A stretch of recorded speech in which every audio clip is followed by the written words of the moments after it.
వందే మాత్రం. నేను మీ journalist Navata. Welcome to R Political. మొత్తానికి మదనపల్లి కేసులో సంచలన విషయాలు వెలుగులోకి వస్తున్నాయి. మదనపల్లిలో మొన్న సాయంత్రం 4:30 చిన్నారి మిస్ అయింది. చిన్నారి మిస్ అయినప్పటి నుంచి కూడా తల్లిదండ్రులు వెతకడం ప్రారంభించారు. వెతకడం ప్రారంభించిన కొద్దిసేపటి తర్వాత పోలీస్ కంప్లైంట్ ఇచ్చారు. పోలీసులు దీనికి సంబంధించి చాలా పెద్ద ఎత్తున సెర్చ్ ఆపరేషన్స్ చేశారు. ఇక డిఐజీ ఇచ్చిన ఆదేశాల మేరకు చాలా పకడ్బందీ సెర్చ్ ఆపరేషన్ నేపథ్యంలో సీసీటీవీ ఫుటేజ్ల ఆధారంగా పక్కనే ఉన్న ఒక కామాంధుడి ఇంట్లో డ్రమ్ములో ఆ పాప శవమై తేలినట్టుగా కూడా తెలుస్తోంది. ఈ నేపథ్యంలో అసలు ఆ తలుపు తీయడానికి కూడా పేరెంట్స్తో పాటు ఎవరూ ఒప్పుకోలేదు. ముందుగా ఆ కామాంధుడిని మాకు అప్పచెప్పండి, అప్పచెప్పిన తరువాతే పాప శవానికి సంబంధించి బయటికి తీయాలి అని చెప్పడం జరిగింది. దీంతో అక్కడ ముఖ్యమంత్రి అక్కడ చేనేత కార్మిక సంఘాలతో మాట్లాడారు. ఎందుకంటే పాప తండ్రి చేనేత కార్మికుడు. ఈ నేపథ్యంలో మాట్లాడి పాప మరణానికి సంబంధించిన పూర్తి విషయాలను వెలుగులోకి తేవడంతో పాటు నిందితుడికి కఠినమైన శిక్ష విధిస్తానని చెప్పడంతో తాళం పగలకొట్టి పాప మృతదేహాన్ని అయితే స్వాధీనం చేసుకొని ఆ తర్వాత పోస్ట్ మార్టానికి పంపించారు. పోస్ట్ మార్టం రిపోర్టులో సంచలన విషయాలు వెలుగులోకి వచ్చాయి. బాలికపై అత్యాచారం జరిగినట్టుగా కూడా డిఐజీ చెప్పారు. అంతేకాదు అత్యాచారం చేసిన తర్వాత డ్రమ్ములో ఉన్న నీళ్లలో ముంచి ఆ పాపను చంపినట్టుగా కూడా డిఐజీ చెప్పారు. ఇక అత్యాచారం తర్వాత ఆ పాప ఎక్కడ ఈ విషయాన్ని బయట చెప్తుంది అనుకున్నాడా, లేకపోతే అత్యాచార సమయంలోనే ఆ పాప దాన్ని భరించలేక మరణించిందా తెలియదు. కానీ ఆ తర్వాత ఆ పాపను మాత్రం నిండా నీళ్లున్న డ్రమ్ములో ముంచినట్టుగా కూడా తెలుస్తోంది. అయితే ఇతని మీద పోక్సో చట్టం 302, 376 కింద కేసులు నమోదయ్యాయి. ఇక వీడికి సంబంధించి ఇంకా దొరకలేదు, సెర్చ్ ఆపరేషన్ జరుగుతోంది, ఇన్వెస్టిగేషన్ చేస్తున్నాము, 24 గంటల్లో వీడిని పట్టుకుంటామని పోలీసులు చెప్తున్న తరుణంలోనే ఆ వ్యక్తి ఒక చెరువులో శవమై తేలాడు.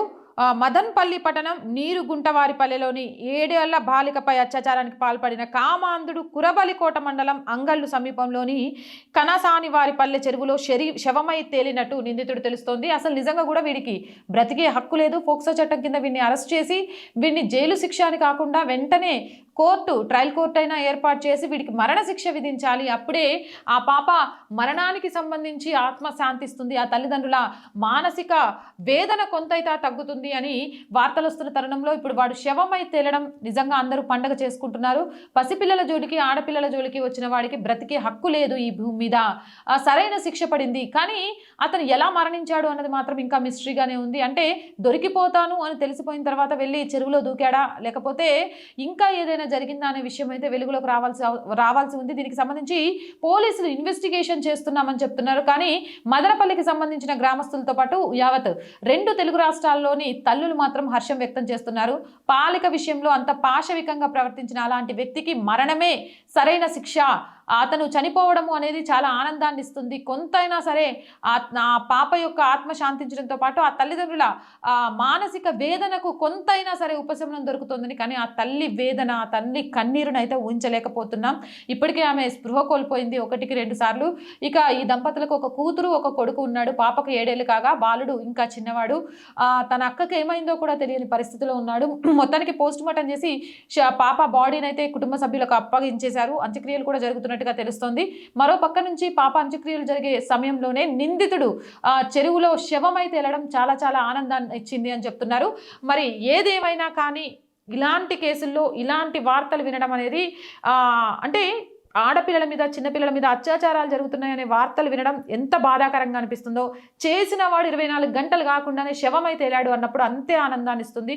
ఎందుకంటే ఇంకొకటి ఇలాంటిది చేయాలి అంటే భయపడడానికి కారణమవుతుంది. ఈ మధ్య కాలంలోనే చూసాము, ఇదే ఆంధ్రాలో ఒక టీడీపీ నాయకుడు ఒక స్కూల్ అమ్మాయిని ఒక చెట్లలోకి తీసుకెళ్లి అత్యాచారం చేసే ప్రయత్నం చేయడం, అక్కడ దాన్ని పట్టుకోవడంతో అతను కూడా ఇంతే దూకి చనిపోయి ఆత్మహత్య చేసుకున్నాడు. అలానే మళ్ళీ ఇక్కడ కూడా అసలు ఇతను ఎలా ఆత్మహత్య చేసుకున్నాడా, ఇంకేదైనా జరిగిందా అనేది వెలుగులోకి అయితే రావాలి. ఏం జరిగినా కూడా తప్పేం లేదు, ఇలాంటి కామాంధుడికి తగిన శిక్ష పడింది అని అందరూ అంటున్నారు. మరి మీరేమంటారు? మీ అభిప్రాయం ఏంటి అనేది కామెంట్ చేయండి. ఏదేమైనా ఆడపిల్లల్ని జర భద్రంగా చూసుకోండి. కామాంధులు పక్కింట్లో, ఎదురింట్లో, మన ఇంట్లో ఉన్నా కూడా ఆశ్చర్యపోనవసరం లేదు. 6 సంవత్సరాల పిల్ల నుంచి అంటే 6 నెలల పిల్ల నుంచి 60 ఏళ్ల ముసలి వాళ్ళ వరకు కూడా ఆడవాళ్లకు గౌరవం ఇచ్చే సాంప్రదాయం ఉన్న మన దేశంలో ఆడవాళ్లను కామంతో చూసే కళ్ళు పెరిగిపోతున్నాయి. అండ్ వీడికి సంబంధించి ఆల్రెడీ కొంత సైకో మెంటాలిటీ ఉన్నవాడని, ఇంటర్ వరకే చదివాడు అని, చుట్టుపక్కల వాళ్ళతో కూడా ఇలాంటి గొడవలు పెట్టుకుంటూ ఉండేవాడని, గతంలో కూడా ఇలాంటిదే ఒక చిన్న కేసు అయిందని, బట్ ఆ కేసు కొట్టేయబడిందని, ఇలాంటి చాలా వార్తలు వస్తున్నాయి. కాబట్టి ఇలాంటి మృగాలు ఏవైనా చుట్టుపక్కల ఉంటే మాత్రం కొంచెం జరభద్రంగా ఉండండి. Jai Hind, Jai Bharat. And more videos కోసం ఆర్ గ్రూప్ ఆఫ్ ఛానల్స్ని వెంటనే సబ్స్క్రైబ్ చేయండి. మీ అందరికీ తెలుసు R group of channels, R Voice, R Political, R Sanskriti 3 మన ఛానల్సే. So please subscribe our channels. అలాగే ప్రతి కంటెంట్ని లైక్ చేస్తూ, షేర్ చేస్తూ, కామెంట్ చేస్తూ ఉండండి. మీరు చేసే ప్రతి కామెంట్ వాల్యుబుల్. అలాగే మీరు చేసే ప్రతి లైక్, షేరు మన వీడియోస్ వైరల్గా మారడానికి ఉపయోగపడతాయి. ఆర్థికంగా మీకు తోచిన సహాయం చేయడం ద్వారా ఈ ఛానల్ని నిలబెట్టడానికి ప్రతిరోజు తపన పడుతున్న ఒక అమ్మాయి కళకు సహకారాన్ని అందించండి. ఆర్థికంగా సపోర్ట్ చేయాలి అంటే సబ్స్క్రిప్షన్ పక్కనే జాయిన్ అనే బటన్ 1 to 5 లెవెల్స్ ఉన్నాయి. ఏదో ఒక లెవెల్లో సపోర్ట్ చేయండి. లేదా స్క్రీన్ మీద గూగుల్ పే, ఫోన్పేతో పాటు అకౌంట్ డీటెయిల్స్ ఉన్నాయి. మీకు తోచిన సహాయాన్ని అందించండి. వ్యాపార ప్రకటనల కోసం 8328500576 నెంబర్ని సంప్రదించండి. జై హింద్, జై భారత్.